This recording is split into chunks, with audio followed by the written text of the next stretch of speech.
भद्रक जिला वासुदेवपुर ब्लॉक रो विनायकपुर पंचायत खरीदा विनायकपुर गाँ। एही गाँर नामकरण रे रहिछि अनेक लोककथा। लोककथा अनुसार एही गाँ रे चाषी और कुंभार संप्रदायर लोक अधिक बसवास करती। सेथिपाई पूर्वरु जेतेबेले राजा माने शासन करुथिले एही पंचायतर नामकरण करिथिले विनायकपुर। एही पंचायतर समस्त संप्रदायर लोके भाईचारा सहित विभिन्न प्रकारर पर्वपर्वाणी पालन करिथांती। वासुदेवपुर ब्लॉक रो एहा एक बड़ पंचायत होइथिले भी एथिरे अनेक समस्या रहिछि। एही गाँ रे पालन करा जाए 12 मासरे 13 पर्व। तेणु एही गाँर रहिछि एक स्वतंत्र परिचय। गाँ भितर को प्रवेश कले प्रथमे पड़िब मां आंकुड़ेश्वरी मंदिर। एही मंदिरटी 500 वर्ष पुराणा हेबा। मां आंकुड़ेश्वरी प्रतिष्ठा केउ कालरू होइछि ताहा काहाकू भी जणा नाही। प्रत्यक्ष देवी भावे मां पूजा पांती। वर्ष जाक एठारे भक्त मानकर भीड़ लागि रही थाए। गाँर लोक माने सकाळे और संध्या समय रे एही मंदिर को आसी पूजा करंती। एही पंचायतर बड़ पर्व हेला चड़क मेला। बहु जाक जकमर सह एही पर्व पालन होइथाए। प्रति वर्ष पणा संक्रांति रे जिला तथा जिला बाहर भक्त माने निज मानसिक रखी आसी थांती एही मंदिर को। मां भक्तंक डाक सुनी तांको विपद मुक्त करिथांती बोली कहिसंती भक्त। मांक मंदिर पाखरे एक पोखरी रहिछि जहाकी कुंड पोखरी नामरे नामित।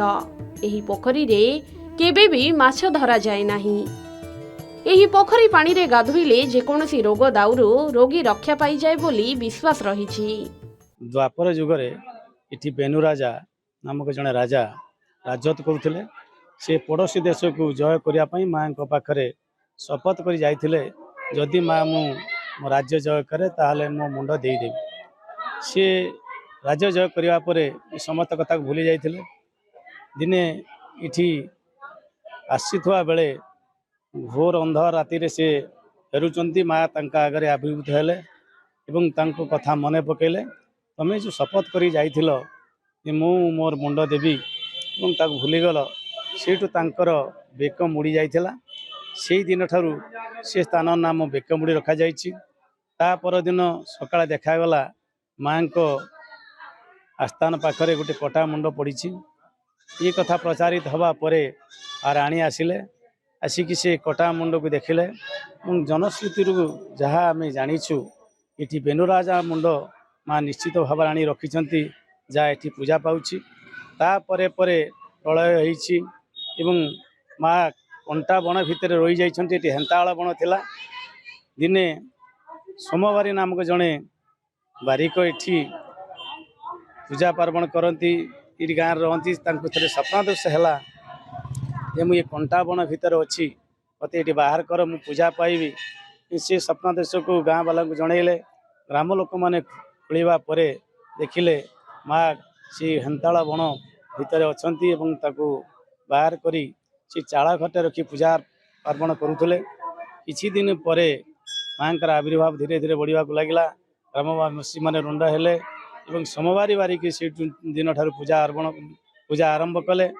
किछि दिन परे आम ग्रामर रथदास नाथदास एमाने मंदिर टी निर्माण कले। शेष अवस्था ग्रामवासी नहीं ये मंदिर टी को पूर्णांग कले। तापरे परे ग्रामवासी माने एक कमिटी गठन कर यार पूजा अर्चना चलेले। देखो यह हूँ बहु पुरातन पोखरी जो पोखरी रे ना रही कुंड पोखरी। आदिम समय ये पोखरी केबे जाल पड़े ना माछ भी धरा जाए ना। ये पोखरी स्वतंत्रता रही जोटा कि ये पोखरी पानी माँ को स्नान करा जाए। जो पोखरी पानी रे माँ को स्नान करा जाए ताहार पवित्रता मु निश्चित भाव में बुझी पारुछु। तेणु ये पोखरी रे स्नान करी लोक माने निजर आरोग्य साधन करती। जो भाव अच्छे भक्ति अच्छे माँ के प्रति जो विश्वास अच्छी। तेणु जो पणा संक्रांति समय रे ये पोखरी रे जो पाटुआ माने आसंती एठी सात भेड़ा बुली सारिबा पर एठी स्नान करती। से माने मुक्ति मार्ग रे एठू हेकरी जाती मुक्ति मार्ग हेकि जाती। जो भक्त माने दूर दूरांतर आसंती सर्वप्रथमे ये कुंड पोखरी रे आसी तांकर पानी छिंची करी एठी पवित्रता है से माँ को पाखक दर्शन निमंते भोग निमंते जाती। जिते बेले बेनुराजा नामक जड़े राजा ये अंचल रे ଆଧିପତ୍ୟ ବିସ୍ତାର କରି ଶାସନ କରୁଥିଲେ ସେ ସମୟରେ ମାଙ୍କ ପାଖରେ ସିଏ ଶପଥ କରିଥିଲେ ମୁଁ ଏଇ ଭେଡ଼ା ଏରିଆରେ ଏକ ମାନେ ଗଣ୍ଡଗୋଳକୁ ସାମ୍ନା କରି ସେ ଯାଇଥିଲେ, ଯୁଦ୍ଧ ଡାକରା ଦେଇଥିଲେ। ସେ ଯାଇ ସେ ଯୁଦ୍ଧରେ ସେ ବିଜୟ ହାସଲ କରି ସେ ମାଙ୍କୁ କହିଥିବା କଥାକୁ ଭୁଲି ସେ ସେଇ ବାଟେ ଦେଇ ବାସୁଦେବପୁରରୁ ଇଚ୍ଛାପୁର ରୋଡରେ ପଳେଇ ଯାଉଥିଲେ। ବେକମୁଡ଼ି ବୋଲି ଯୋଉ ନାମ, ସେଇ ସ୍ଥାନରେ ମାଙ୍କର ଦୃଷ୍ଟି ତାଙ୍କ ଉପରେ ପଡ଼ିଥିଲା। ରାଜାଙ୍କର ବେକ ସେଠି ମୋଡ଼ି ଯାଇଥିଲା। ସେତେବେଳେ ବେନୁ ରାଜା। ତେଣୁ ବେକ ଯେତେବେଳେ ମୋଡ଼ିଗଲା ସେ ଜାଗାରେ, ସେତେବେଳେ ଜନଜାଗରଣ ସୃଷ୍ଟି ହେଇଥିଲା। ଲୋକମାନେ ବହୁ ସଂଖ୍ୟାରେ ସେଠି ଘେରିଥିଲେ। ରାଜା ସେଇ ବାଟେ ଅନତି ଦୂରର ମାନେ କିଛି ଚାଷ ଜମି ଦେଇ ମାଙ୍କର ଭଉଣୀ ଘଣ୍ଟବାଛୁଳି ଦେବୀ, ସେ ଆମ ଏଇ ଗାଁ ମଧ୍ୟସ୍ଥାନରେ ଅବସ୍ଥିତ, ସେଠିକି ସେ ସେଇ ମୁଡ଼ା ଅବସ୍ଥାରେ ସେ ଯାଇଥିଲେ। ସେଇ ବେକ ତାଙ୍କର ଯାହା ଶୁଣାଯାଏ, ଘଣ୍ଟବାଛୁଳି ପାଖରେ ତାଙ୍କ ବେକଟି ଦ୍ୱିଖଣ୍ଡ ହେଇଯାଇଥିଲା। ମାଙ୍କର ସେ ଗୋଟେ ଭଉଣୀ। ସେଠି ଗୋଟେ ପୋଖରୀ ଅଛି, ସେ ଗଡ଼ିଆଟି ଆଜି ପର୍ଯ୍ୟନ୍ତ ମୁଣ୍ଡ ଗଡ଼ିଆ ନାମରେ ନାମିତ ହେଇଛି। ସେଇ ଗଡ଼ିଆରେ ମାଙ୍କର ଘଟ ବିସର୍ଜନ କରାହୁଏ। ସେଇ ଜାଗାରୁ ତାଙ୍କ ମୁଣ୍ଡଟି ଆଜି ଯାଏ ମାଙ୍କ ମନ୍ଦିରରେ ଅଛି। 13 ଗୋଟି ୱାର୍ଡ ଓ 5 ଗୋଟି ରାଜସ୍ୱ ଗ୍ରାମକୁ ନେଇ ଗଠିତ ଏହି ପଞ୍ଚାୟତ, ଯାହାର ଲୋକସଂଖ୍ୟା ପାଖାପାଖି 11,500। ଖରିଦା ବିନାୟକପୁର ଗାଁଟି 6 ଗୋଟି ୱାର୍ଡକୁ ନେଇ ଗଠିତ। ଏହି ଗାଁର ଲୋକମାନେ ମୁଖ୍ୟତଃ ଧାନ ଚାଷ ଉପରେ ନିର୍ଭର କରି ପରିବାର ପ୍ରତିପୋଷଣ କରନ୍ତି। ଗାଁର 90% ଲୋକ କୃଷି ଉପରେ ନିର୍ଭର କରନ୍ତି। ଏହି ଗାଁରେ ସ୍କୁଲ ଅଛି, 5 ଗୋଟି ଅଙ୍ଗନବାଡ଼ି କେନ୍ଦ୍ର ଅଛି ଓ 15 ଗୋଟି ମହିଳା ମହାସଂଘ ରହିଛି। ଏମିତିକି ମହିଳାମାନଙ୍କ ପାଇଁ ମିଶନ ଶକ୍ତି ଘର ମଧ୍ୟ ଅଛି। ଏଟା ହେଉଛି ମା ହେଉଛନ୍ତି ପ୍ରତ୍ୟକ୍ଷ ଦେବୀ ଏବଂ ଏଠି ହେଉଛନ୍ତି ଆମର ଦୁଇଟି ମା, ଆଙ୍କୁଳେଶ୍ୱରୀ ସିଦ୍ଧେଶ୍ୱରୀ, ଯାହାଙ୍କର ପୂଜା ଅନାଦି କାଳରୁ ଲାଗି ଆସିଛି ଏବଂ ଏପର୍ଯ୍ୟନ୍ତ ମଧ୍ୟ ଚାଲିଛି। ଏଠି ଆମର ବୈଶାଖ ପଣା ସଂକ୍ରାନ୍ତିରେ 7 ଦିନ ଧରି ମେଳା ବସେ ଏବଂ ଆମର ଯେଉଁ ଦୁର୍ଗା ପୂଜା କରାଯାଏ, ଏଠି 16 ଦିବସୀୟ ଦୁର୍ଗା ପୂଜା କରାଯାଇ ମାଙ୍କର ପୂଜା ଅର୍ଚ୍ଚନା କାର୍ଯ୍ୟ କରାଯାଏ। ରାବଣ ପୋଡ଼ି କାର୍ଯ୍ୟ ମଧ୍ୟ ସମ୍ପନ୍ନ କରାଯାଏ।